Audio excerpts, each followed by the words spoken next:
ಕೊಲೆ ಆಯಿತು, ಒಂದು ಯಾವುದೇ ಕ್ರೈಮ್ ಆಯಿತು, ಅದಾದ ತಕ್ಷಣ ಮೊಟ್ಟ ಮೊದಲು ನೋಡೋದೇನೋ ಇವಳು ಹಿಂದೂನ ಮುಸ್ಲಿಮ, ಇದ್ರಲ್ಲಿ ಹಿಂದೂ ಯಾರು ಮುಸ್ಲಿಂ ಯಾರು. ಆದರೆ ಈ ಹುಡುಗರು ಒಂದು ಸ್ವಲ್ಪ ಮೆಂಟಲ್ ಗಿರಾಕಿಗಳು. ಸೊ ಆದ್ದರಿಂದ ನನಗೆ ಸಿಗದೇ ಇರತಕ್ಕಂಥ ಹುಡುಗಿ ಬೇರೆಯವರು ಸಿಕ್ಕೂಡುದು ಸಿಗಬಾರ್ದು ಅನ್ನುವಂಥ ಒಂದು ಅತ್ಯಂತ ಮನೋರೋಗಕ್ಕೆ ಗುರಿ ಆಗ್ಬಿಡ್ತಾರೆ. ಅದಕ್ಕೆ ಪಾಗಲ್ ಪ್ರೇಮಿ ಅಂತ ಹೇಳ್ತೀವಿ ನಾವು. ಕೊಲೆ ಆದವರು ಯಾವುದೇ ಹುಡುಗಿಯಾಗಿರಲಿ, ಕೊಲೆ ಮಾಡಿದವನು ಯಾವನೇ ಆಗಿರಲಿ, ಅವರನ್ನು ವಿರೋಧಿಸುವ, ಖಂಡಿಸುವ ಒಂದು ಮನುಷ್ಯತ್ವ, ಮಾನವೀಯತೆ ಇಲ್ವೇನ್ರಿ ನಿಮಗೆ? ಆಕಸ್ಮಿಕವಾಗಿ ಅಲ್ಲೇನಾದರೂ ಮುಸ್ಲಿಂ ಕೊಲೆಗಾರ ಎದ್ದಿದ್ರೆ ಆ ತಕ್ಷಣ ಏನಾಗ್ತಿತ್ತು, ಕರಾವಳಿಗೆ ಬೆಂಕಿ ಬೀಳ್ತಿತ್ತು. ಪ್ರಿಯ ವೀಕ್ಷಕರೇ, ಪೀಪಲ್ ಟಿವಿಯ ಮತ್ತೊಂದು ಪಾಡ್ಕಾಸ್ಟ್ಗೆ ತಮಗೆಲ್ಲ ಸ್ವಾಗತ.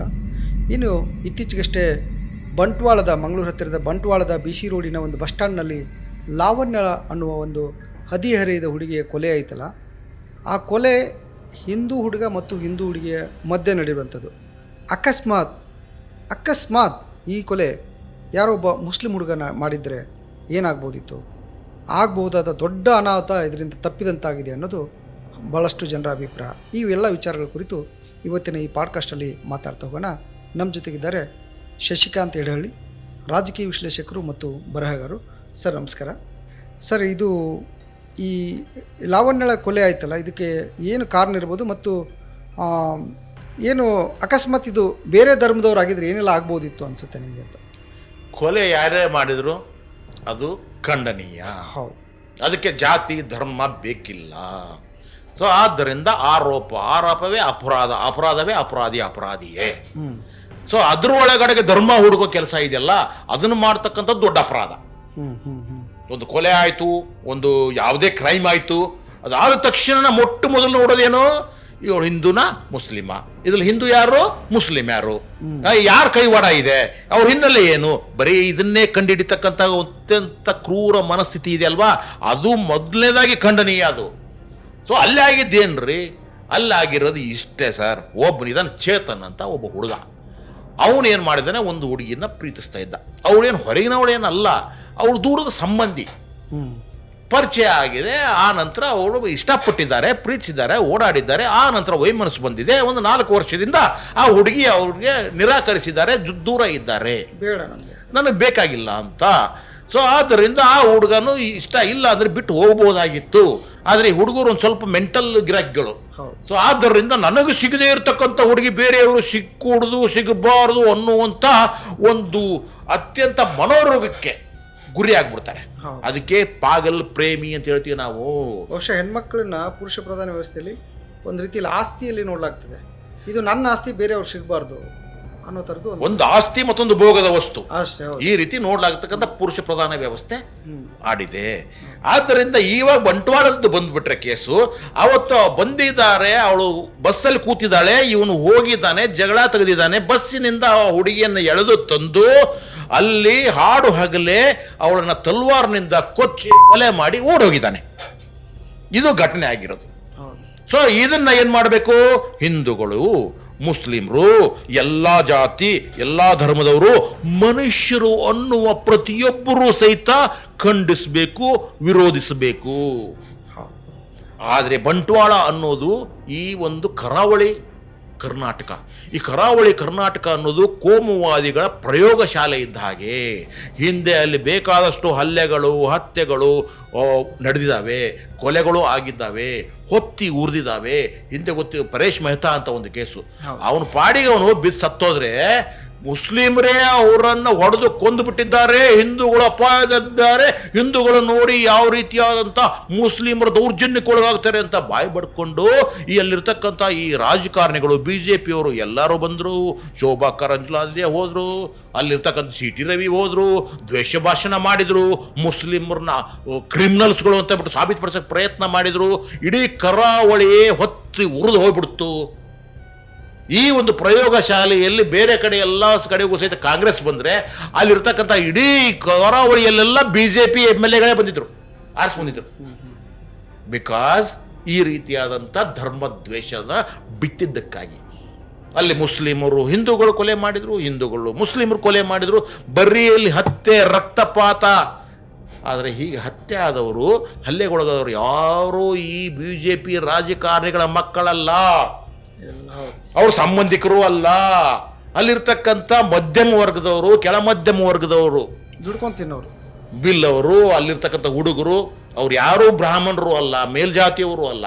ಅಂದರೆ ಅಲ್ಲಿರ್ತಕ್ಕಂಥ ಕೆಳವರ್ಗದವರನ್ನ ಹಿಂದುತ್ವದ ಹೆಸರಿನಲ್ಲಿ ಅವರ ಮನಸ್ಸಿನಲ್ಲಿ ಕೋಮು ವಿಷ ಬೀಜವನ್ನು ಬಿತ್ತಿ ಅವರನ್ನು ಎತ್ತಿ ಕಟ್ಟಿ ಅಲ್ಲಿ ಅಪರಾಧಗಳು ಆಗುವ ಹಾಗೆ ಮಾಡಿಕೊಂಡಿದ್ದಾರಲ್ಲ, ಅವರನ್ನ ಮೊದಲು ಹಿಡಿದು ಒಳಗಡೆ ಹಾಕಬೇಕಾಗಿತ್ತು. ಅವರೆಲ್ಲರೂ ಪಾರಾಗ್ತಾರೆ, ಯಾಕೆ ಪ್ರಭಾವಶಾಲಿಗಳು. ಹೌದು. ಸೊ ಇಲ್ಲಿ ಆಗಿದ್ದು ಅಷ್ಟೇ, ಒಂದು ಕೊಲೆ ಆಯಿತು. ಕೊಲೆ ಆದ ತಕ್ಷಣ ನಾವೇನು ಮಾಡ್ತೀವಿ, ಅದು ವಿಚಾರಣೆ ಆಗಬೇಕು, ಅವನು ನಿಜವಾಗಿ ಕ್ರಿಮಿನಲ್ ಆಗಿದ್ರೆ ಅವನು ಶಿಕ್ಷೆ ಆಗಬೇಕು. ಇದು ಆದರೆ ಇಲ್ಲೊಂದು ಕೊಲೆ ಆಯಿತು ಬಂಟ್ವಾಳದಲ್ಲಿ, ಬಸ್ ಸ್ಟ್ಯಾಂಡ್ನಲ್ಲಿ. ಇದ್ದಕ್ಕಿದ್ದಂಗೆ ಇವರು ಇದ್ದಕ್ಕಿದ್ದಂಗೆ ಕೊಲೆ ಅಂದ ತಕ್ಷಣ, ಅದು ಹಿಂದೂ ಯುವತಿ ಕೊಲೆ ಅಂದ ತಕ್ಷಣ ಆಹಾ ಅಂತೇಳ್ಬಿಟ್ಟು ಈ ಏನು ಸಂಘ ಪರಿವಾರದ ಅಂಗಗಳು ಇದಾವಲ್ಲ, ಬಜರಂಗ ದಳ ಮತ್ತೊಂದು ಮಗದೊಂದು, ಇವರು ಇದ್ದಕ್ಕಿದ್ದಂಗೆ ಜಾಗೃತ ಆಗೋಗ್ಬಿಟ್ರು. ಅಯ್ಯೋ ನೋಡಿ ಅಲ್ಲಿ ಹಿಂದೂ ಹುಡುಗಿ ಕೊಲೆ, ಹಿಂದೂ ಹುಡುಗಿ ಕೊಲೆ. ಇದ್ದಕ್ಕಿದ್ದಂಗೆ ಅವ್ರೊಂದಿಷ್ಟು ಇವು ಇದ್ದಾವೆ, ಏನಂದ್ರೆ ಬಲಪಂಥೀಯ ಫೇಸ್ಬುಕ್ಗಳು, ಬಲಪಂಥೀಯ ವಾಟ್ಸಪ್ ಗ್ರೂಪ್ಗಳು, ಟ್ರೋಲ್ ಗುಂಪುಗಳು. ಟ್ರೋಲ್ ಗುಂಪುಗಳಲ್ಲಿ ಇದ್ದಕ್ಕಿದ್ದಂಗೆ ಏನಂದ್ರೆ ಮೆಸೇಜ್ ಪೋಸ್ಟ್ ಕಾರ್ಡ್ ಅಂತ ಒಂದಿದೆ. ಇವರು ಏನು ಬರೀತಾರೆ, ಹಿಂದೂ ಯುವತಿಯ ಕೊಲೆ, ಕಗ್ಗೊಲೆ ಅಂದ್ರೆ ಹಿಂದೂ ಯುವಕರಿಂದ ಹಿಂದೂ ಯುವತಿಯ ಕೊಲೆ ಅಂತ ಬರೆಯಲ್ಲ ಅವರು. ಆ ಹಿಂದೂ ಕೊಲೆ ಮಾಡಿದವನು ಹಿಂದೂ ಅನ್ನೋದು ಮರೆಮಾಚ್ತಾರೆ. ಅಲ್ಲಿ ಹಿಂದೂ ಯುವತಿಯ ಕೊಲೆ ಅಂತ ಅಂಡರ್ಲೈನ್ ಮಾಡಿಬಿಟ್ಟು ಹಾಕ್ತಾರಲ್ಲ ಇವರಿಗೆ. ಅದರ ಅರ್ಥ ಏನು, ಕೋಮು ವಿಷ ಬೀಜವನ್ನು ಬಿತ್ತುವುದು. ಹಿಂದೂ ಯುವತಿಯ ಕೊಲೆ ಅಂದ್ರೆ ಕೊಲೆ ಮಾಡಿದವನು ಬೇರೆ ಅನ್ಯ ಧರ್ಮೀಯ ಅಂತ ಸಾಬೀತುಪಡಿಸುವುದು, ಸಮಾಜದಲ್ಲಿ ಅಲ್ಲೋಲ ಕಲ್ಲೋಲ ಮಾಡುವುದು.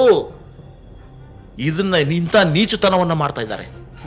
ಹೋಗ್ಲಿ, ಈಗ ಅಲ್ಲೊಂದು ಕೊಲೆ ಆಯ್ತಲ್ವಾ, ಒಂದು ಹುಡುಗಿ, ಅಮಾಯಕ ಹುಡುಗಿ ಕೊಲೆ ಆಯ್ತಲ್ವಾ, ಇವಾಗ ಯಾಕೆ BJP ಅವರು ಬಾಯಿ ಮುಚ್ಕೊಂಡು ಸುಮ್ಮನೆ ಕೂತವ್ರೆ? ಅಲ್ಲೊಂದು ಜನಜನಿತವಾದ ಒಂದು ಮಾತಿದೆ. ಆ ಮಾತು ಇಷ್ಟೇನೆ, ದಕ್ಷಿಣ ಕನ್ನಡದಲ್ಲಿ ಕೊಲೆ ಆದರೆ ಎರಡು ರೀತಿ ಬಂದಾಗ್ತವೆ. ಒಂದು, ಆರೋಪಿ ಮುಸ್ಲಿಂ ಆದರೆ ದಕ್ಷಿಣ ಕನ್ನಡ ಬಂದ್. ಅವ್ರೇನಾದ್ರು ಹಿಂದೂ ಆಗಿದ್ರೆ ಬಾಯ್ ಬಂದ್, ಅವ್ರ ಬಾಯ್ ಬಂದ್, ಮುಚ್ಕೊಂಡಿದ್ ಬಿಡೋದು, ಮಾತಾಡೋಂಗಿಲ್ಲ. ಮನುಷ್ಯರನ್ರಿ ನೀವು? ಮನುಷ್ಯತ್ವ ಇದೆನ್ರಿ ನಿಮಗೆ? ಕೊಲೆ ಆದವರು ಯಾವುದೇ ಹುಡುಗಿಯಾಗಿರಲಿ, ಕೊಲೆ ಮಾಡಿದವನು ಯಾವನೇ ಆಗಿರಲಿ, ಅವರನ್ನು ವಿರೋಧಿಸುವ, ಖಂಡಿಸುವ ಒಂದು ಮನುಷ್ಯತ್ವ, ಮಾನವೀಯತೆ ಇಲ್ವೇನ್ರಿ ನಿಮಗೆ? ಅಲ್ಲೊಂದು ಹಿಂದೂ ಹುಡುಗಿ ಕೊಲೆ ಆಯ್ತಂದ್ರ ಆ ಹಿಂದೂ ಅನ್ನೋದನ್ನ ಯಾಕೆ ಅಂಡರ್ಲೈನ್ ಮಾಡ್ತೀರಾ? ಹುಡುಗಿಯ ಕೊಲೆ ಆಯ್ತು, ಹಿಂದೂ ಯುವಕನಿಂದ ಆಯ್ತು, ಮುಸ್ಲಿಂ ಯುವಕನಿಂದ ಅಂತ ಹಿಂದೂ ಅಥವಾ ಮುಸ್ಲಿಮನ ಅಂಡರ್ಲೈನ್ ಯಾಕೆ ಮಾಡ್ತೀರಾ?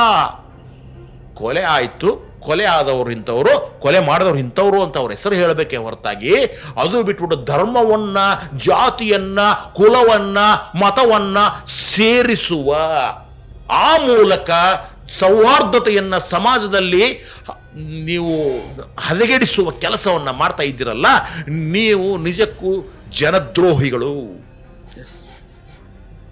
ಸೊ ಇಲ್ಲಾಗಿದ್ದು ಅದೇ ರೀತಿಯಾಗಿದೆ.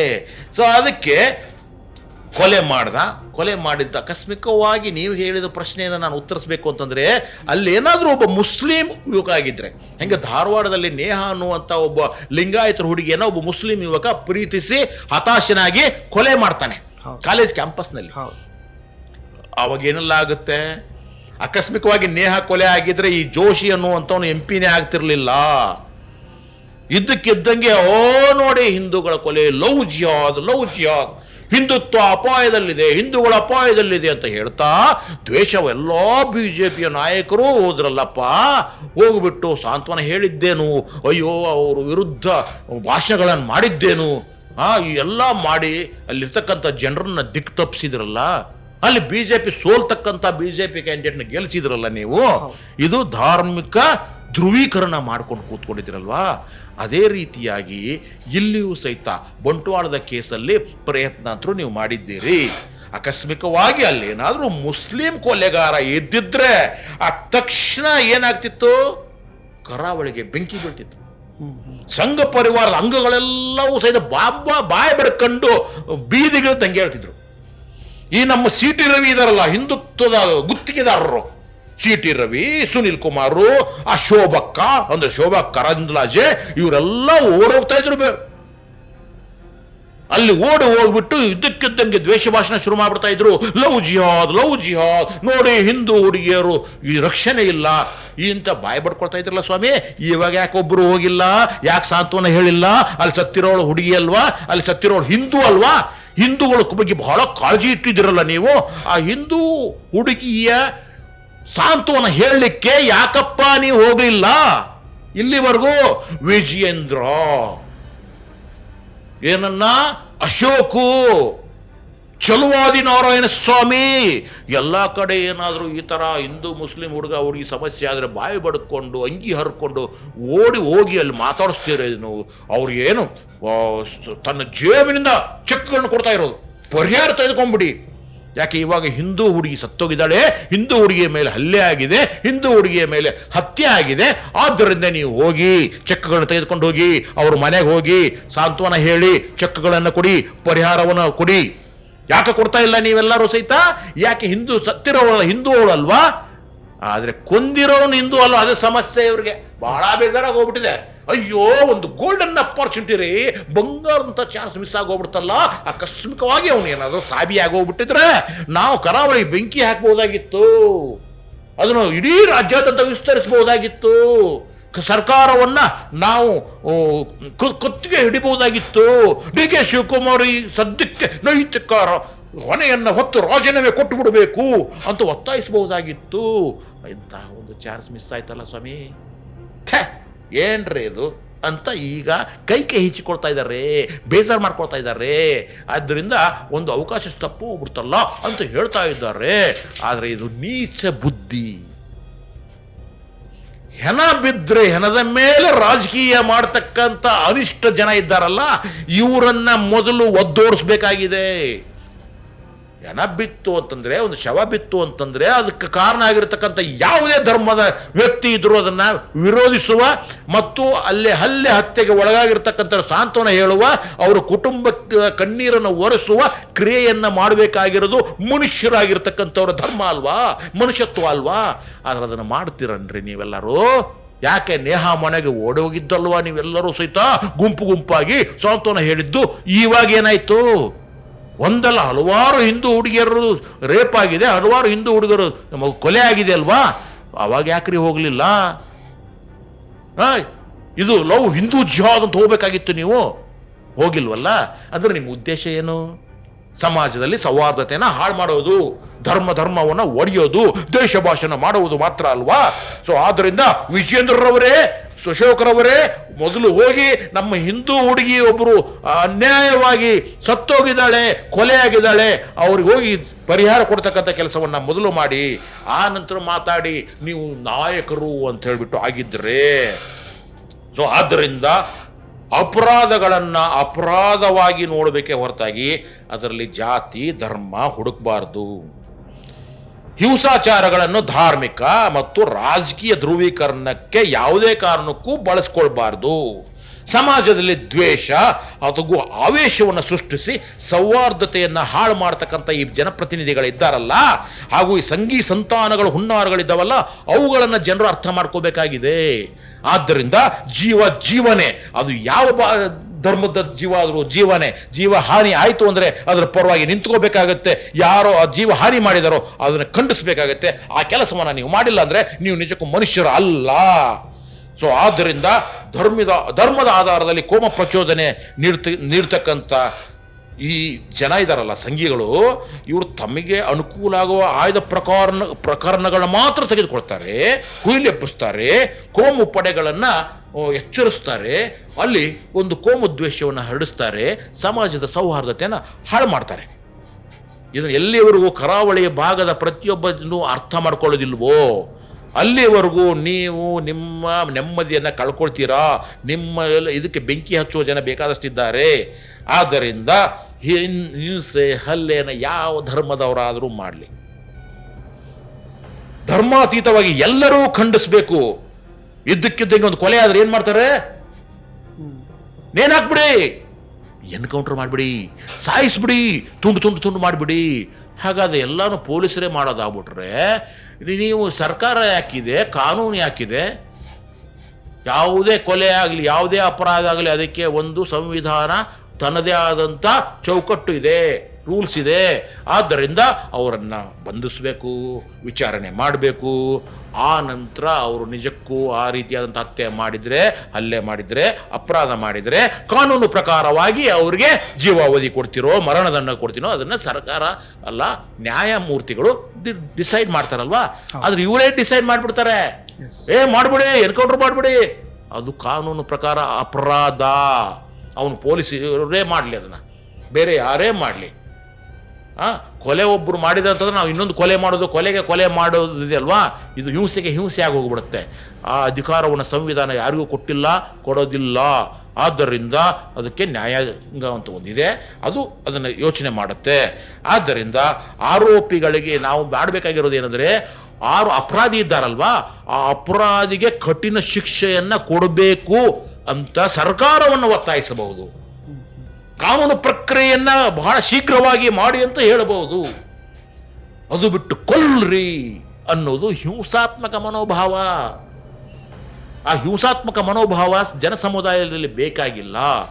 ಆದ್ದರಿಂದ ಸತ್ತಿರೋರು ಯಾರಾದರೂ ಇರಲಿ, ಸಾಯಿಸಿದವರು ಯಾರಾದರೂ ಇರಲಿ, ಅವ್ರಿಗೆ ವಿಚಾರಣೆ ಮಾಡಲಿಕ್ಕೆ, ಶಿಕ್ಷೆ ಕೊಡಲಿಕ್ಕೆ ಒಂದು ವ್ಯವಸ್ಥೆ ಇದೆ. ಆ ವ್ಯವಸ್ಥೆಯನ್ನು ವಿಳಂಬ ವ್ಯವಸ್ಥೆ ಇದೆ, ಆದರೆ ಅದರ ವಿಳಂಬವನ್ನು ತೆಗೆದುಹಾಕಿ ಜಾಗ್ರತೆ ಮಾಡಿ ಇಂಥ ಕೇಸುಗಳಿಗೆ ಪ್ರತಿನಿತ್ಯ ವಿಚಾರಣೆ ಮಾಡಲಿ. ಪ್ರತಿನಿತ್ಯ ವಿಚಾರಣೆ ಮಾಡಿ ಇವರಿಗೆ ಶಿಕ್ಷೆಯನ್ನು ಒಂದು ಆರೋಪ ಅಪರಾಧ ಸಾಬೀತಾಗುವ ಒಂದೇ ಒಂದು ತಿಂಗಳೊಳಗಡೆಗೆ, 3 ತಿಂಗಳೊಳಗಡೆಗೆ, ಒಂದು ಟೈಮ್ ಬಾಂಡ್ ಒಳಗಡೆಗೆ ಶಿಕ್ಷೆಯನ್ನು ಕೊಡಬೇಕು ಅಂತ ಒತ್ತಾಯ ಮಾಡಿ ಸಾಮಾಜಿಕವಾಗಿರ್ತಕ್ಕಂಥ ಎಲ್ಲ ಜನರು ನೀವು.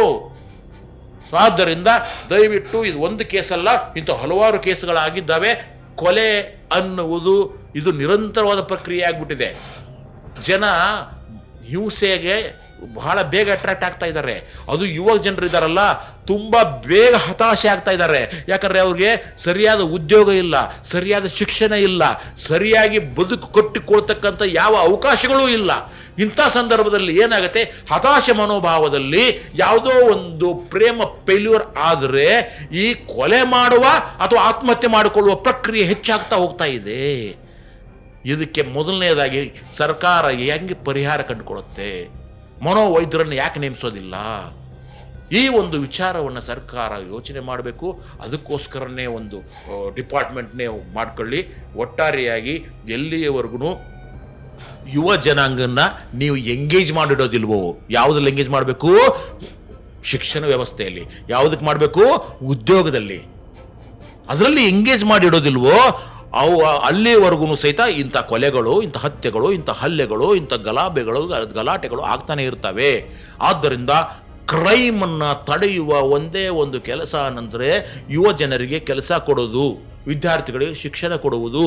ಅದನ್ನು ಮಾಡುವ ಕೆಲಸವನ್ನು ಮಾಡಿ ಯಾವುದೇ ಕಾರಣಕ್ಕೂ ಕೋಮುವಾದಿಗಳಿಗೆ ಅವಕಾಶ ಕೊಡಕೂಡದು.